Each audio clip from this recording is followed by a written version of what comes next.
Chapter 1. Dusk. Something seemed unusual in the way the principal walked the podium from the back of the assembly. He moved his tall frame rather ponderously.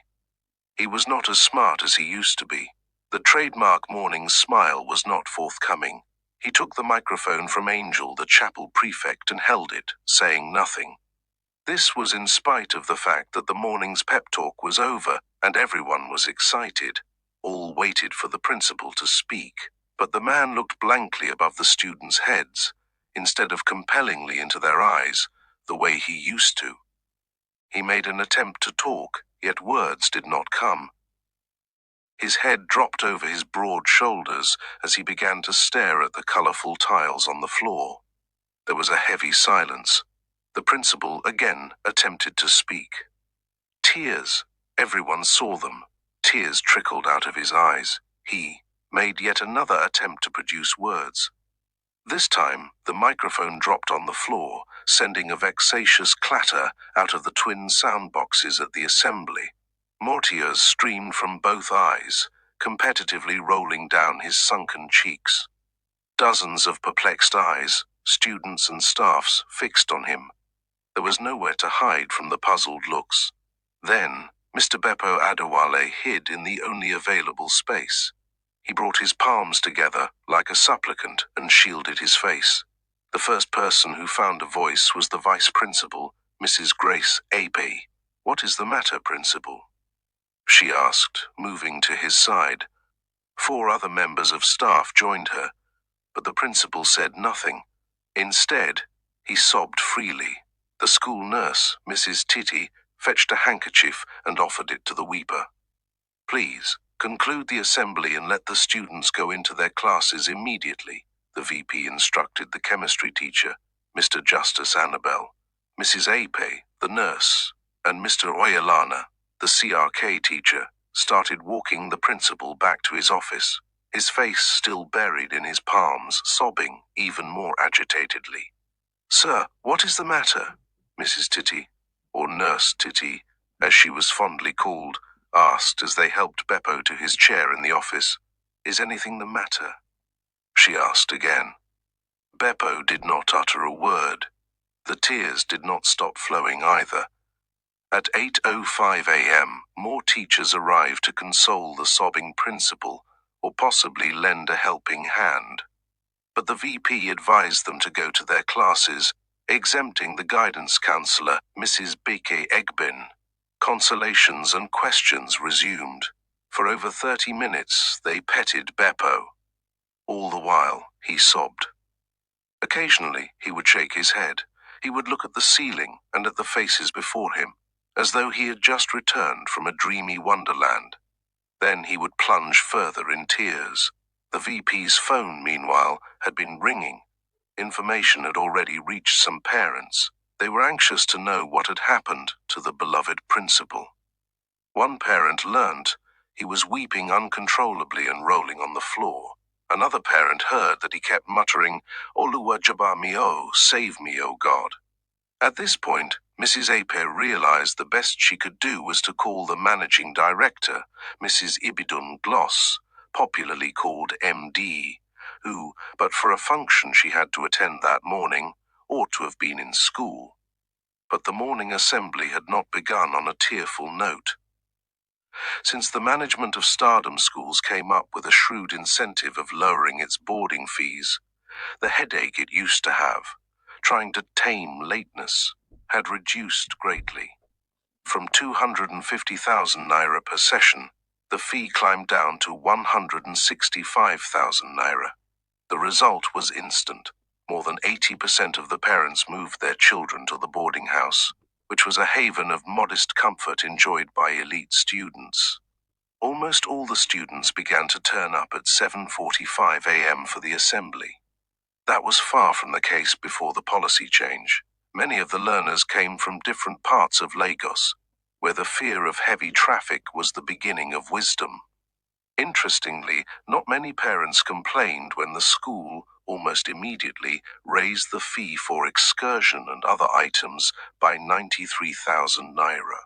Some staff gossiped about this, especially Mr. Audu, the fine arts teacher, who was a bunch of biting humor. He cleared his throat, pushed a finger into his mouth, drew it out, and pointed skywards. In matters of economics, he quipped, "I swear the MD is a witch and wizard rolled into one. Audu, and his naughty grammar." The assembly had commenced early. The A-list school, located in the posh heart of Lekki, as usual began the ritual with a short prayer, in the form of a recitation of the second stanza of Nigeria's national anthem, "O God of creation, direct our noble cause." Stardom did this on Tuesdays and Thursdays, while normal Christian and Muslim prayers were said on Mondays, Wednesdays, and Fridays, alongside the national anthem first stanza. On Tuesdays and Thursdays, the assembly adopted the second stanza as prayer. It did not bother to recite the first, but simply went straight to the school's anthem. Angel announced it was time for the pep talk. The principal had introduced this 7 years earlier. It involved the presentation of a speech by a student. It was spontaneous at times. At other times, topics were given ahead. Today's talk was, however, different, the way it sometimes happened. Ikenna Egbu, an SSS1 student, mounted the podium to narrate his experience. He was part of a group of Stardom students that had just returned from an excursion to Jos, Plateau State. "I saw Nigeria in its acrobatic beauty," he began, awakening cheers and applause. "My fellow students, if you have not been to Jos." Ikenna paused and browsed their excited faces, as though he wanted to be sure they were really ready for the discoveries he was about to log into. He continued, "You might have been to London, you might have been to New York, but if you have not been to Jos, you must be in that brilliantly beautiful city in your lifetime." Yells and an applause greeted the narrative. "One of the most memorable attributes of Jos is its very lovely weather," Ikenna said. "Although we are in the dry season, Jos welcomed us with very cool arms. So chilly is Jos that I felt like sleeping every second of the 2 days we spent there. I can also not forget its acrobatic landscape, not in any negative sense, but with rocks that sit in artistic layers and at times in dramatic postures. You could see a rock carrying 3 other rocks on its head. You could find a small rock confidently backing another, big enough to give birth to it." Another round of ovation. The narrator paused. He continued, "Dearest stars of Stardom, some of our hosts said Jos used to be more beautiful than what we saw, and that some violent crises had affected it. Notwithstanding, I can still confidently say it remains the leading tourism city in this country. No wonder many important white men were said to have lived there during the colonial period." Ikenna named some of the places the group visited, such as the Lamingo Dam, the University of Jos, the Sheer Hills, Wace Rocks, and the Solomon La Amusement Park. "If I have the opportunity in future, I will like to settle down in Jos instead of japping to Canada or London." A mixed, yet fun-filled round of clapping and hollering filled everywhere as Ikenna returned and joined his classmates on the line. The chapel prefect then called for decorum and orderliness, inviting the principal for his address and announcement. Although Ikenna was a science student, he was equally a respected poet. His mum, a broadcaster, was an award-winning poet too. Following the young boy's captivating account, many students and staff expected a great comment from the principal, who had been an inspiring pillar at Stardom for 24 years. His impact had been so remarkable that his employers, parents, and other stakeholders regarded him as a school builder. He gave the students his all, with an ever-burning passion to see them grow in all ramifications. On a day like this, he would be on top of the world. He would regard Ikenna's outing as evidence of the good education Stardom offered, and which, he believed, every Nigerian child deserved. The students also expected him to highlight some terms Ikenna might not have articulated so well. They were eager to hear something special from the tall, light-skinned principal, nicknamed the Lekki Headmaster. because of the way he used to imitate characters in the old TV drama, Village Headmaster, when he was headmaster at Stardom Kiddies. It was his funny way of amusing the pupils. Sometimes, Stardom students called him Principo, because he never got tired of saying the pronunciation principal should not end with pa. It's principal, Beppo would emphasize. But of course, Mr. Beppo this morning was not on top of the world. He was under the world of tears. At her office on the second floor of the admin building, the MD aimlessly removed her glasses and aimlessly dropped them on a tea stool by her right. She never envisaged the frustration fast beclouding what ordinarily should have been a pleasant morning. She had driven down to school hurriedly after the VP raised the alarm about the principal's strange behavior. Only the previous day, the school had celebrated its over 90% success in the last West African Senior School Certificate Examination, WASE. The event ought to have held earlier, but it was postponed because the management could not immediately decide on the star prizes it wished to give.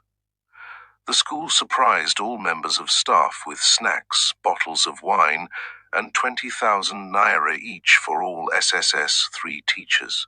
Those who handled subjects where candidates scored distinctions, however, took home 30,000 naira each. The only teachers who had questions to answer were Mr. Obongukaku and Miss Tay Karim, in whose subjects, chemistry and geography respectively, 2 candidates had grade Ds. But all the teachers escaped real trouble as no candidate scored F9.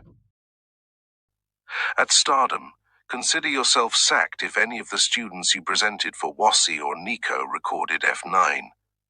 The previous year, not even a cousin of the MD, Mr. Funzo Daniels, was spared an abrupt exit. Following her arrival at about 9:30 a.m., the MD had invited Beppo to her office, asking what the problem was. 30-something minutes later, he had yet to state any reason for his distraught disposition. Instead, he kept muttering, "Thank you. I will be all right." Mr. Beppo, you keep saying you will be all right, but you are not saying what the problem is. You are aware that, given your position in this school and the excellent performance you have always put up, you are central to everything that goes on. You are supposed to be the embodiment of sanity, the balm to troubled nerves. In many cases, these are what you have been. But why would you suddenly turn the source of our anxiety? "Madam, the principal managed to say, then broke down again. The MD became more agitated. She picked one of the 3 handsets on her table. She made a call, which, 3 minutes later, produced the physics teacher, Mr. Ope Wande, who was also a pastor. "I am here, Ma," Wande said as he walked in. He had missed the morning assembly, and besides the gists gathered from colleagues, he was only seeing Beppo for the first time in the day. "Principal, I hope all is well," he asked. "Not really, and that is why I invited you," the MD said. Wande stooped beside the principal and began to speak to him in a subdued voice. He asked what the real matter was, and assured he would keep secret whatever information Mr. Beppo gave concerning his plight. Just like the MD had done, the pastor-teacher also reminded Beppo of his cardinal position in the school, and the fact that news of the matter had already begun swirling miles away from the premises.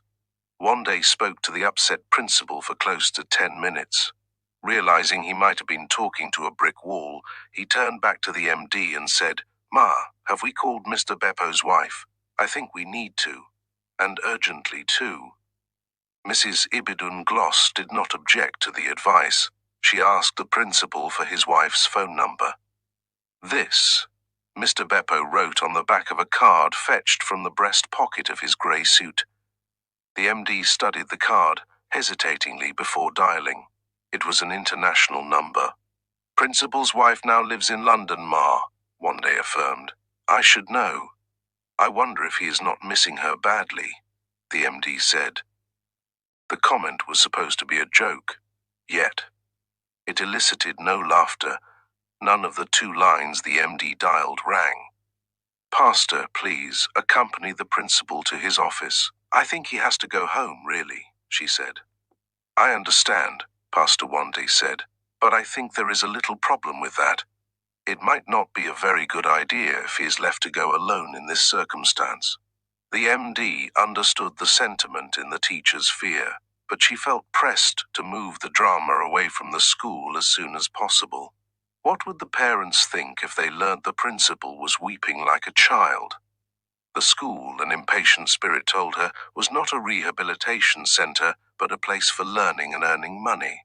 "Please, guide him to his office and arrange to take him home," she said, emphatically adding, "I learnt that the guidance counselor was with him earlier. Perhaps he can go with him. He might also visit the clinic as SAP."